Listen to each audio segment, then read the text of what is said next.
اعوذ باللہ من الشیطان الرجیم بسم اللہ الرحمن الرحیم یا ایہا الذین آمنوا لم تقولون ما لا تفعلون کبر مقتا عند اللہ ان تقولوا ما لا تفعلون۔ یہ سورہ الصف کی تیسری آیت ہے۔ اللہ تعالیٰ نے بہت ہی زبردست طریقے سے مسلمانوں کو جھنجھوڑا ہے اور قول و فعل کے تضاد کے اوپر زور دیا ہے کہ قول و فعل کا بال برابر تضاد نہیں ہونا چاہیے، اور یہ ایک ایسا ماحول بنا دیا اللہ تعالیٰ نے اپنے بندوں کی تربیت کا، کیونکہ صحابہ اکرام کے دلوں کے اندر ایک ایسی بات آئی، وہ بہت زیادہ اللہ کو خوش کرنا چاہتے تھے، بہت زیادہ اللہ کے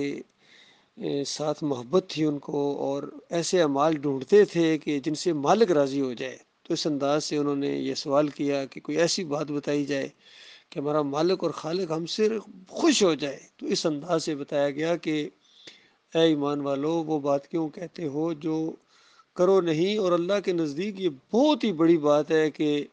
تم وہ بات کہو جو کرو نہیں۔ اور پھر گویا ان کا جواب بھی دیا اس انداز سے، پہلے ان کو بارہ تجسس پیدا کیا۔ یہ تعلیم کا بالکل زبردست انداز ہوتا ہے، اور اللہ سے زیادہ کون تعلیم دینے والا ہے؟ وہ سارے معلمین کا رب ہے۔ تو اس طرح ان کے علمی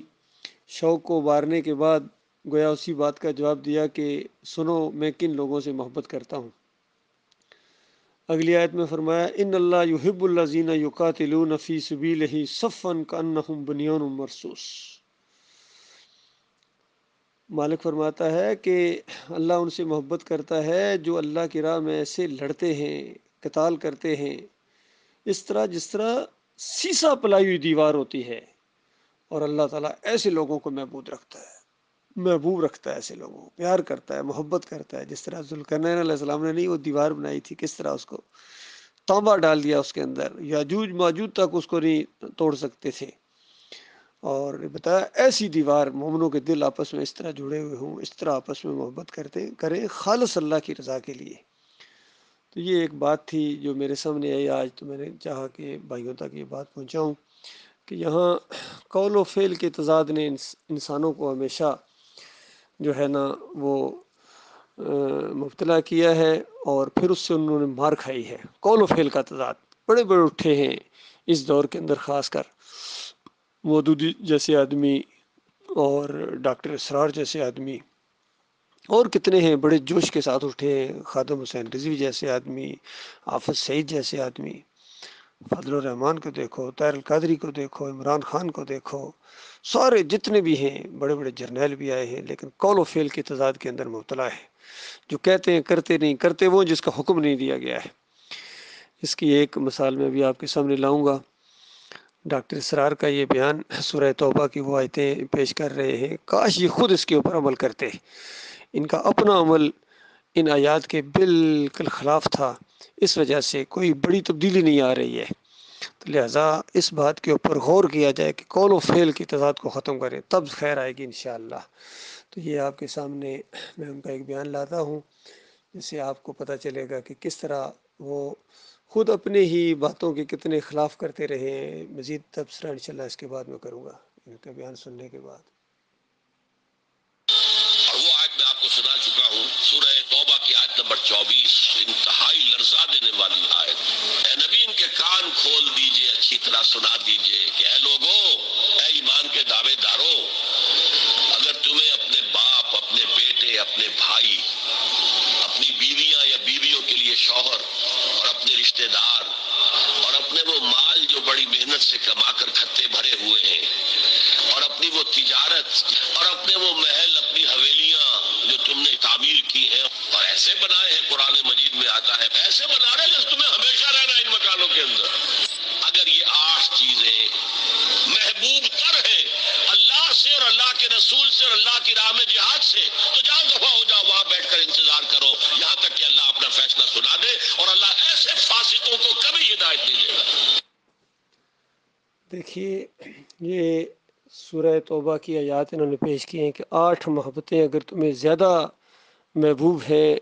اللہ اور اللہ کے رسول کے راستے میں جہاد کرنے سے،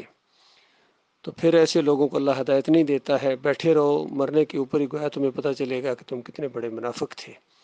یہ خود اس پر عمل نہیں کر پائے ہیں، ان کو زیادہ محبت تھی ان صوفیوں سے، وحدت الوجود سے،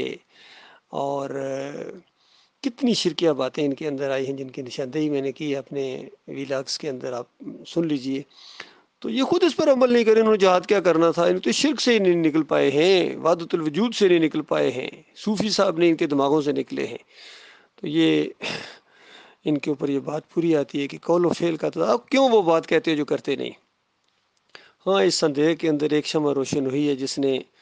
قول و فعل کے استضاد کو ختم کیا ہے۔ عالم دین، ایک عالم دین میدان میں آئے ہیں، آرمی افسر بھی تھے، ڈاکٹر مسعود الدین عثمانی رحمۃ اللہ علیہ۔ انہوں نے یہ ایمان عقیدے کی دعوت اٹھائی ہے اور شرک کا رد کیا ہے، طاغوتوں کی نشاندہی کی ہے، اس پر زور دیا ہے۔ اس نقطے سے میں نے ان کو ہٹتے نہیں دیکھا ہے، جتنی بھی ان کی تقریریں سنی ہیں، ان کا پورا لٹریچر میں نے پڑھا ہے کہ بالکل اس نقطے سے وہ ہٹ نہیں رہے ہیں کہ جب تک ایمان خالص نہیں کرو گے تمہاری کوئی بات نہیں ہے۔ پہلے ایمان لاؤ، پہلے ایمان لاؤ، پھر اس کے بعد تبلیغ ہے، پھر اس کے بعد جہاد ہے، پھر اس کے بعد سارے مراحل سے گزرنا ہے تمہیں، لیکن ایمان ہی میں تمہاری خرابی ہے، تم نے کیا پھر جہاد کرنے اور پھر تم نے کیا تبلیغیں کرنی ہے۔ اس انداز سے انہوں نے سارے شرک اور کفر کے اوپر ایک ایسا وار کیا ہے اور ایسی ایک دعوت اٹھائی ہے، اور 38 سال پہلے یہ دعوت میرے تک پہنچی جب میں آرمی افسر تھا، تو اس وقت میرے دل کے اندر یہ بات اتر گئی، بالکل یہی علاج ہے اس قوم کا، اس کے علاوہ کوئی علاج نہیں ہے۔ یہ دعوت آگے بڑھتی گئی، لوگ اس کے قریب آئے، آہستہ آہستہ پھر شیطان کا وار ہوا 2017 کے اندر آگے، پھر جو انہی کی جماعت کا امیر تھا محمد حنیف، اس کے عقیدے کے اندر خرابی آئی، سجدہ تعظیمی کا شرک اپنی جماعت کے اندر لے آئے، اور بھی 2-3 شرک ان کے اندر آئے ہیں۔ اور آج انہی کے ایک ساتھی نے مجھے یہ بیان بھیجا ہے، تو ان کو جو میں نے جواب دیا وہ بھی ذرا سن لیجیے۔ السلام علیکم۔ یقین جانے میرے پیارے بھائی، یہ بات پوری طرح آج آپ کی جماعت کے اوپر فٹ آتی ہے کہ انہوں نے ایمان کی قدر نہیں کی اور اللہ کے راستے میں جہاد نہیں کیا ہے جس طرح جہاد کرنا چاہیے تھا، جس طرح ڈاکٹر عثمانی رحمۃ اللہ علیہ نے اللہ کے راستے میں جہاد کیا ہے اور اسی کی دعوت دی ہے۔ یہ دعوت اٹھی ہے توحید کی، ایمان خالص کی، اس کی قدر نہیں کی آپ لوگوں نے، اور اس کے بعد پھر اسی دنیا کی خاطر کہ کاروبار چلتے رہیں، کوٹھیاں نئی سے نئی بنتی رہیں، جماعت کے لوگ خوش رہیں، لوگ کہیں ناراض نہ ہو جائیں، تو اللہ کی بات کو آپ لوگوں نے پیچھے کر کے اپنے امیر کی بات کو آگے کیا ہے اور جماعت کے اندر سجدہ تعظیمی کا شرک لے آئے۔ اتنی بڑی بات آپ نے کتنی آسانی کے ساتھ کہہ دی کہ ایک نبی نے اپنے نبی بیٹے کو سجدہ کیا، سجدہ ریز ہو گئے، اور تفسیر میں لکھ دیا دعوت القرآن کے اندر، پھر ڈنڈے کے زور سے، نظم کے ڈنڈے کے زور سے منوایا۔ تو ذرا بھی آپ نے اللہ کی قدر نہیں کی ہے۔ جہاد آپ لوگوں نے کیا کرنا ہے؟ جہاد نہیں کیا تو تبھی تو فتنے میں پڑے ہیں، اگر جہاد کرتے تو کبھی فتنے میں نہ پڑتے۔ اور اپنے امیر کو آگے کر کے اللہ کی بات کو پیچھے کر دیا۔ سمجھانے والوں نے سمجھایا بھی بڑی ہمدردی کے ساتھ، بڑے پیار کے ساتھ، لیکن پھر بھی آپ لوگوں کی سمجھ میں یہ چیز نہیں ہے۔ برادری آگے آ گئی، بھائی آگے آ گئے، رشتہ دار آگے آ گئے، امیر صاحب آگے آ گئے، اور دنیا کی یہ جو چمک دمک ہے یہ آگے آ گئی، اور کون انتظار کرے مرنے کا اور آخرت کا اور جنت کا؟ تو یاد رکھیے انہیں زبردست قسم کی جنتوں سے محروم کر دیے جائیں گے، کیونکہ عقیدے کے اندر خرابی ہے۔ آپ کے ایمان کے اوپر ہم نے انگلی رکھی ہے، بالکل ثابت ہے یہ چیز، اور یہ قرآن کی اصلی تفسیر جو اس دور کے اندر ڈاکٹر مسعود الدین عثمانی رحمۃ اللہ علیہ نے کی اس حوالے سے، پھر باقی ساری باتیں بھی تو آپ لوگوں نے کہاں سے سیکھی ہیں بتائیں؟ اسی بندے سے سیکھی تھی نا، تو ہم سب نے۔ لیکن یہاں کہ ایک شرک کا معاملہ جب آیا تھی، ہاں، اپنے محمد حنیف کی جب بات مانی تو آپ خود سوچیں یہ فرق ہے محمد حنیف میں اور ڈاکٹر عثمانی رحمۃ اللہ علیہ میں، کہ ڈاکٹر عثمانی رحمۃ اللہ علیہ کی اگر ایک بات آپ نے یہاں نہیں مانی ہے تو آپ شرک کے اندر پڑ گئے ہیں۔ تو یہ چند دنوں کی زندگی ہے، اس کے بعد ہمیشہ کی آگ کے اندر رہنا پڑے گا، ایک دوسرے کے اوپر لانتیں بھیجو گے، واپس نہیں آ سکو گے۔ ہم نے بتا دیا جو بتانا تھا، اب منوانا ہمارا کام نہیں ہے، بتا دیا گیا ہے، جو تمام ہے آپ لوگوں کے اوپر، اب آپ جانے اور آپ کا کام جانے۔ اب پڑھتے رہو، نمازیں تہجد گزاریاں کرتے رہو، جاگتے رہو، شب قدر تلاش کرتے رہو۔